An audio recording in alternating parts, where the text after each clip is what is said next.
Hey guys, what's up? It's JV Illusion here, and we're... Oh, not you again. Nope, I'm done. I'm not doing this again. Okay, calm down, B. Today we're here to talk about the top 5 Darkstalkers characters that I would like to see in Marvel vs.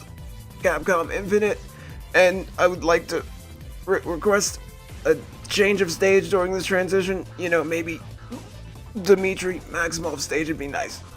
Thank you. Enjoy. Thank God, Dimitri's place is so much better. Now let's include some rules. 1. This is my personal opinion. Deal with it. 2. The footage you are about to see is not pro-level play. I'll try to link some in the description down below. Now, with that out of the way, at the time of this recording, Morgan is the only returning Darkstalkers character. So there are a ton of open slots for speculation, and the previous Darkstalkers in Marvel vs. Capcom 3 were Morgan, Felicia, and Hyzenko.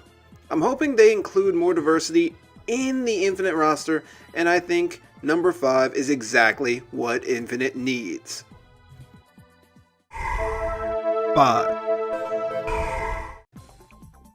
Sasquatch, ladies and gentlemen. He's a Bigfoot from Canada, go figure. He's the leader of a small tribe who also love bananas. Being the most noble of his tribe, he acted swiftly when the alien Pyron attacked the Earth. Despite not being the one to defeat Pyron, he managed to assist in the alien's defeat. On his arrival home, he discovered that his tribe had disappeared, which set him on another adventure to find them.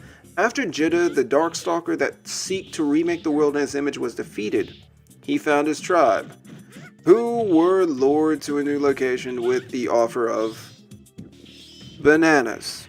Despite the Bigfoot people's questionable decisions, their ferocity in battle can't be put into question.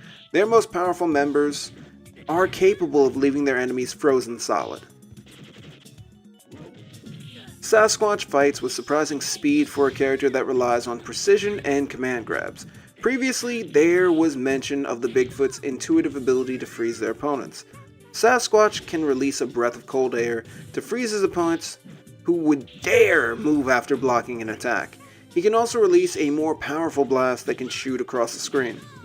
One move in particular that showcases his versatility is called the Big Brunch, where Sasquatch grabs you, throws you into his mouth, and then spits you out as an ice cube.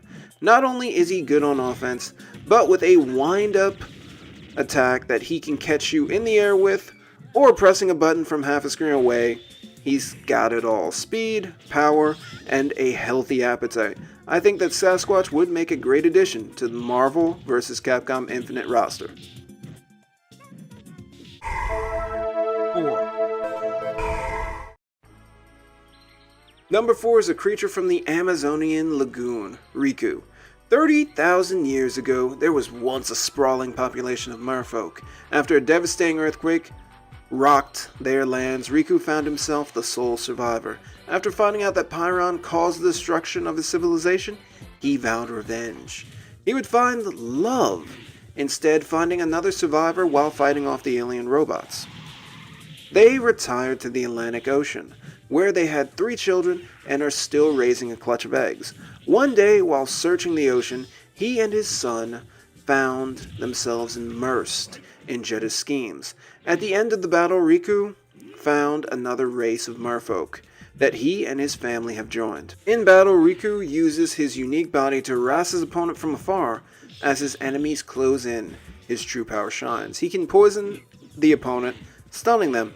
He can also trap them in a bubble of water or freeze them in place with a wave of sound from his sonic wave attack. A quick and, dare I say, slippery fighter who can stun enemies from afar would be a welcome addition to Marvel vs. Capcom Infinite. Also, he can fill the screen with water and rides on a giant crab. Can't really hate that. 3. Coming in at the number 3 spot, we have Queen Bee. And as you saw earlier, the Queen always gets her way, especially when it comes to those she rules over. You see, she is the leader of the Soul Bee race, whose diet is, you guessed it, souls. They reside in the land that was once ruled by Jetta, and after his disappearance were on the brink of extinction. But when he returned and merged his realm with that of Earth, she and her people were given an ample supply of what they needed. She's a loyal follower of Jeddah who often spies for him from the shadows, sending her bees out to find information on the various Darkstalkers and Dark Hunters. In battle, Queen Bee is known for making use of her most prominent traits to devastating effect. Her wings and stinger form a poignant combo when used. Using her wings, Bee can hover in the air to avoid attacks, but from this position she can use an array of techniques that can catch an opponent trying to hit a grounded target off guard. One such ability has Bee fly to the edge of the screen and bounce off of it, stinger first. It can be used both offensively and defensively to get out of sticky situations.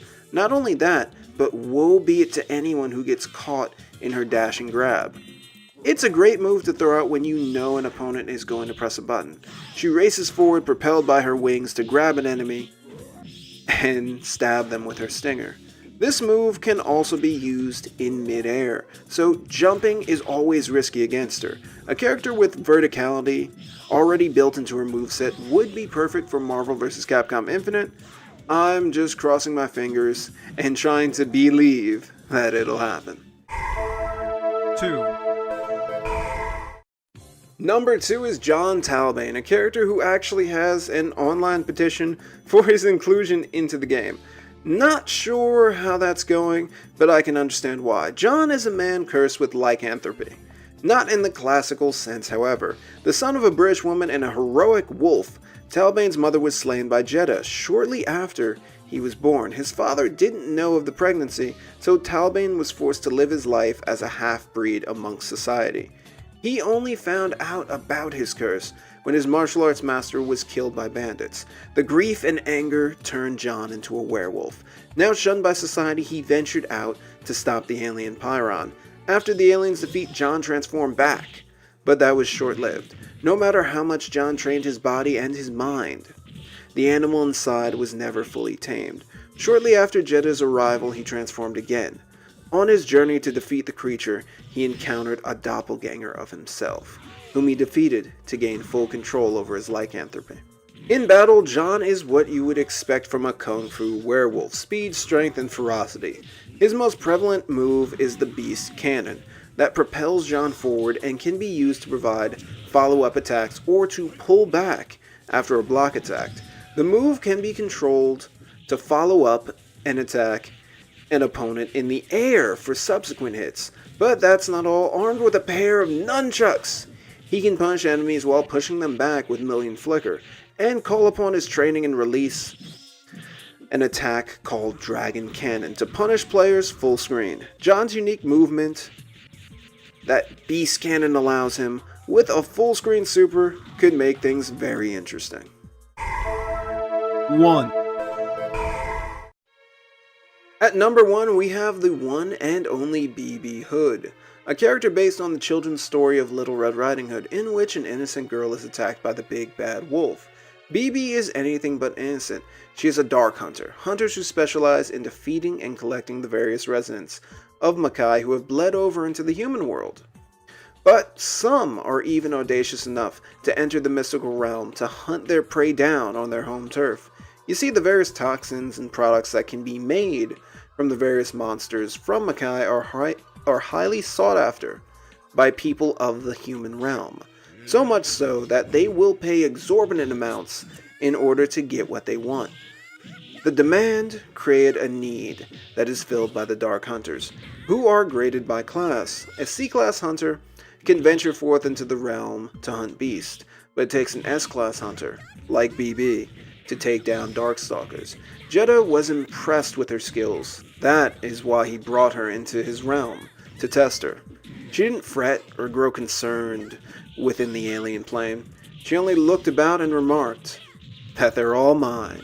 It's been a long time since a job this big. In battle, Bei Hood makes use of a plethora of armaments to take down her targets: an Uzi, 2 daggers that she often uses in conjunction with either a forward or backwards dash, and multiple types of explosives. She combines charge attacks with dangerous anti-airs and movement to cover multiple options during a battle. During a special called Beautiful Hunting, she summons 2 other hunters who join her in peppering her opponents with gunfire. BB is a cool character who has a ton of options. I can't think of a more interesting character to give a new spin than one who could literally pull anything out of her picnic basket. Thanks for watching, people. Yeah, Dimitri wasn't here, and sorry if you're a fan, he just kinda sucks to me.